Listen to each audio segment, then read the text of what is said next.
Hello friends, welcome back to my channel SRK drama explain. Friends, ये video मैं लोगों के एंटरटेनमेंट के लिए बनाती हूँ, so please watch full, share, subscribe and like this video.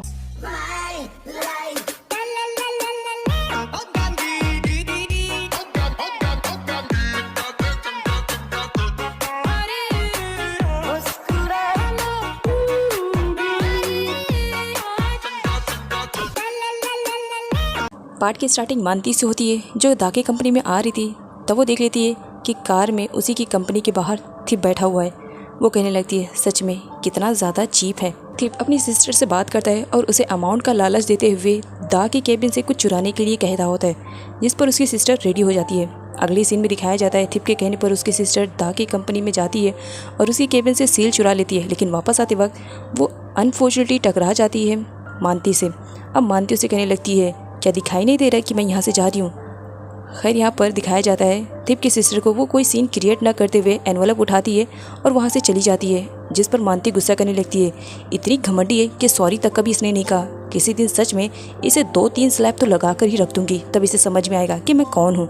थिप की सिस्टर जब बाहर निकलती है तो थोड़ी सी चैन की सांस लेती है। थैंक गॉड किसी को कुछ पता नहीं चला, वरना मैं तो बहुत बुरी तरीके से फंसती। नेक्स्ट सीन में करण और दा को एक बार फिर से फाइटिंग करते हुए दिखाया जाता है। करण का बस इतना कहना था कि दा की लाइफ में जो कुछ भी चल रहा है वो उसके साथ शेयर करे। आफ्टर ऑल उसका हस्बैंड है, वो भी जानना चाहता है कि आखिर उसकी वाइफ किस वजह से परेशान है। दा उल्टा करण पर ही भड़क जाती है, तुम्हें क्या लग रहा है कि मैं कोई छोटी बच्ची हूँ?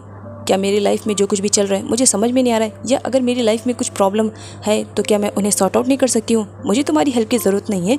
अगर मैं तुम्हारी हेल्प जब लेना पसंद करूँगी तब हेल्प करना। फ़िलहाल मैं जो कुछ भी कर रही हूँ प्लीज़ इसमें इंटरफेयर मत करो और मुझे करने दो। एक्चुअली दा अपनी लाइफ के बारे में सब कुछ जानना चाहती थी कि आखिर लोग उससे इतनी ज़्यादा नफरत करते हैं। इतना तो वो समझ गई थी कि पास्ट में उसका बिहेवियर लोगों के साथ अच्छा नहीं था। और सबसे इम्पोर्टेंट थिंग, आखिर उसकी कार का एक्सीडेंट किसने करवाया। थिप की सिस्टर उसके पास आती है और उसे कहती है, लो भाई, मैंने तुम्हारा काम कर दिया और बदले में जो तुमने मुझे अमाउंट देने के लिए कहा है वो मुझे अभी चाहिए। जिस पर थिप कहता है, एक बार मैं चेक तो कर लूँ कि तुमने अपना काम सही किया है कि नहीं। जिस पर उसकी सिस्टर कहती है, ब्रो, मैंने 100% अपने काम को अच्छे से किया है। लेकिन जब वो एनवलप खुलता है तो देख करके शॉक, उसमें तो सील रहती ही नहीं है, उसमें क्रीम वगैरह रहते हैं। इसी बात पर थिप भड़क जाता है अपनी सिस्टर पे कि आखिर तुमने ये कैसे काम किया। जिस पर उसकी सिस्टर कहती है, मैंने अपने हाथों से रखा था, मैं यहाँ पर लेकर आई हूँ। तब उसे याद आता है कि लास्ट टाइम तो वो मानती से टकराई थी, कहीं मानती के पास तो नहीं है। तब वहाँ पर मानती की एंट्री हो जाती है। अच्छा, तो तुम कहीं इसे तो नहीं ढूंढ रहे हो सील दिखाते हुए? तो मैंने जो सोचा था तुम उससे कहीं ज़्यादा आगे निकले। बताओ अब मैं क्या करूं?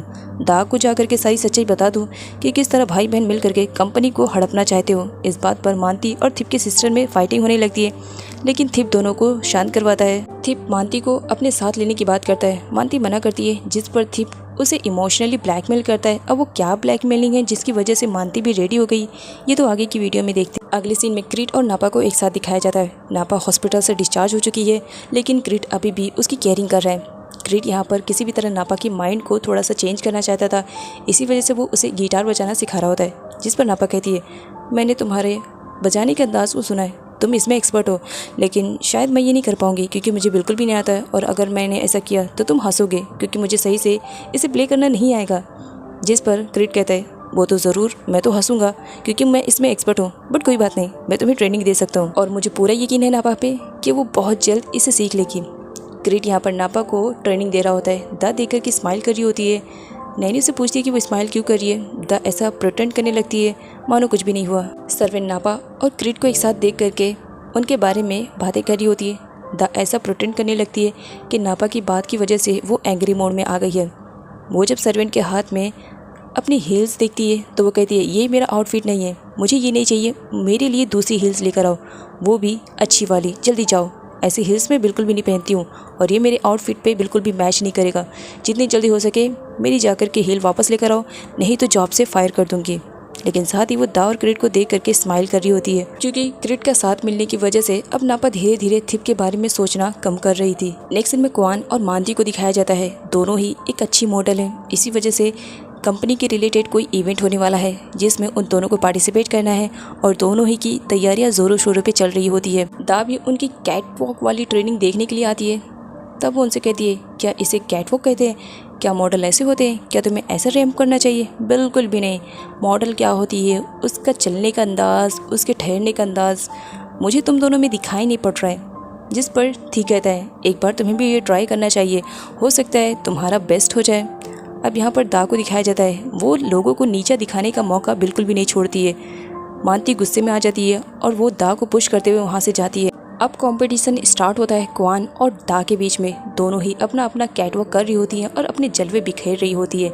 वैसे तो पहले लोगों को क्वान का कैटवॉक बहुत ही ज़्यादा पसंद आया था, इसी वजह से सब तारीफ़ करे थे, लेकिन जब दा के साथ उसका कंपटीशन होता है तो वो थोड़ा सा डल हो जाती है। लोग अब दा की तारीफ़ ही करने लगते हैं कि सच में दा बहुत ही अच्छा कैटवॉक कर रही है। अनफॉर्चुनेटली दा जहाँ पर आई थी, करण भी अपनी कंपनी की मीटिंग के रिलेटेड सेक्रेटरी के साथ आया था। वो दा को थी के साथ जाता हुआ देखता है तो वो दा से मिलने का ट्राई करता है, लेकिन थी साफ मना कर देता है, तुम दा से नहीं मिल सकते हो, इस वक्त मैं उसका सेक्रेटरी हूँ, तो इसी वजह से।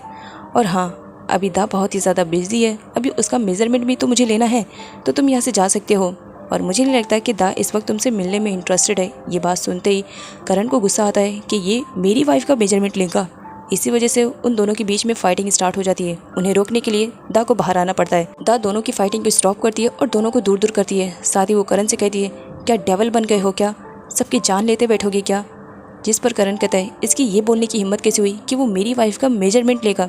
जिस पर दा का कहना रहता है, मेरी बॉडी है, मेरी मर्जी, मैं जो चाहूँ वो करूँ, मैं जिसे भी परमिशन दूँ अपना मेजरमेंट लेने के लिए वो ले सकता है, इसमें तुम्हें इंटरफेयर करने की ज़रूरत नहीं है। It's my life not your life. और अगर तुम मेरे डार्लिंग वाले हस्बैंड हो तो हस्बैंड ही बन कर रहो, और ज़्यादा बनने की कोशिश नहीं है। मेरी मर्ज़ी, मुझे मेरी कंपनी के लिए जो सही लगेगा मैं वो करूँगी, मुझे तुमसे परमिशन लेने की ज़रूरत नहीं है। मेरी लाइफ में जो समझ में आएगा मैं वही करूँगी। करण को बहुत ही ज़्यादा बुरा लगता है कि दा इस तरह सबके सामने उसे जलील कर रही है। बहुत ही ज़्यादा अपसेट हो जाता है, लेकिन दा को अभी यहाँ पर कुछ भी फ़र्क नहीं पड़ता है। वो बस यहाँ पर थी के सपोर्ट में थी और करण पर चिल्लाई जा रही होती है। करण को बहुत ज़्यादा बुरा लगता है, इसी वजह से वो डिसाइड करते हैं कि वो यहाँ पर मीटिंग नहीं करेगा, वो घर जाएगा। सेक्रेटरी से मना करती है, बॉस ऐसा मत कीजिए ना, ऑलरेडी हमारी कंपनी बहुत ज़्यादा प्रॉब्लम में आ गई है, तो अगर आप ऐसा करेंगे तो और ज़्यादा प्रॉब्लम क्रिएट हो सकती है, आपको किसी भी तरह इस मीटिंग को हैंडल करना पड़ेगा। तो ना चाहते हुए भी यहाँ पर करण को रुकना पड़ता है। क्वान ने दा की इंसल्ट करने की पूरी तैयारी कर ली थी। डस्टबिन में कुछ डालती है, करण देख लेता है। करण जाता है तो देखता है वहाँ पर एक लिटिल सी आरी रहती है। करण परेशान हो जाता है कि क्वान आखिर करने क्या वाली है। आगे दिखाया जाता है जहाँ करण पहले जाने के लिए कह रहा था, अब वो सेक्रेटरी से कहता है, मैं रुकने के लिए तैयार हूँ, बताओ मुझे क्या करना है। दा जब अपने कैटवॉक की प्रैक्टिस कर रही होती है तो उसकी हील को चेंज किया जाता है और हाई हील दिया जाता है। करण और सेक्रेटरी उस वक्त वहीं पर थे। दा चलना स्टार्ट करती है। कुछ टाइम तक तो सब कुछ नॉर्मल रहता है, सब कुछ अच्छा जा रहा होता है, लेकिन अचानक से दा की हील टूट जाती है, जिसकी वजह से उसका बैलेंस बिगड़ जाता है और पीछे से क्वान उसकी ड्रेस को पकड़ करके खींच लेती है, जिसकी वजह से दा की ड्रेस जस्ट निकलने वाली रहती है लोगों के सामने, लेकिन दा पकड़ लेती है। इस वजह से उसकी ड्रेस सेफ रहती है। खैर यहाँ पर क्वान को दिखाया जाता है, वो ये कहकर हंस रही होती है कि अगर दा तुम्हारी ड्रेस निकल जाती तो पता नहीं तुम्हारे साथ क्या होता, यहाँ पर कितने सारे लोग हैं ना। उसकी खूब इंसल्ट करती है। करण से देखा नहीं जाता है, वो अपनी जैकेट निकालता है और दा को उड़ा देता है। साथ ही करण नापा को भी चिल्लाता है कि तुम्हारी हिम्मत भी कैसे हुई मेरी वाइफ के रिलेटेड इस तरह से बात करने के लिए, एक लड़की होकर के भी एक लड़की का दुख तुमसे देखा नहीं जा रहा है, तुम उसकी इंसल्ट पे इंसल्ट किए जा रही हो, मुझे तुमसे ये उम्मीद नहीं थी नापा।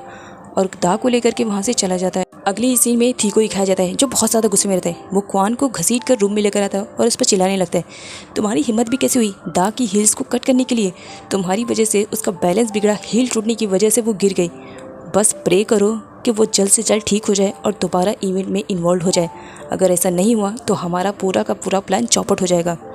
अगली सीन में करण को दिखाया जाता है जो दा की केयरिंग कर रहा होता है, वो उसके पैरों की मसाज कर रहा होता है क्योंकि दा को बहुत ज़्यादा पेन हो रहा था।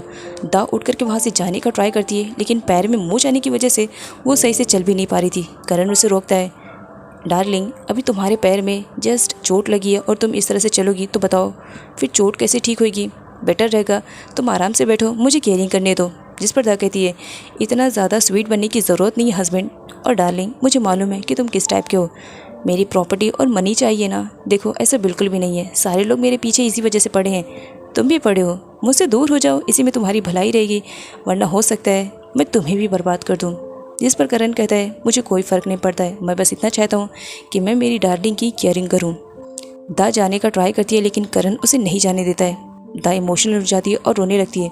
करण उसे कहता है, मैं जानना चाहता हूँ कि आखिर तुम्हारी लाइफ में क्या चल रहा है, मैं तुम्हें सपोर्ट करूँगा, मैं दूसरे लोगों की तरह तुम्हारी दौलत या तुम्हारी प्रॉपर्टी के लिए नहीं आया हूँ। मैं बस तुम्हारा साथ चाहता हूँ।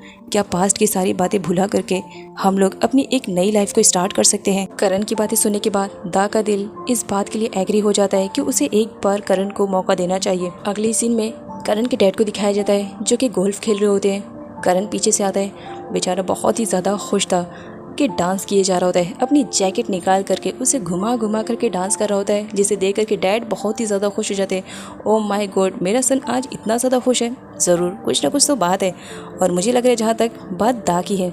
जिस पर करण कहते हैं डैड आपको कैसे मालूम? जिस पर करण के डैड कहते हैं मैं तुम्हारा डैड हूँ और तुम मेरे बेटे, इतनी तो खबर मैं रखता हूँ।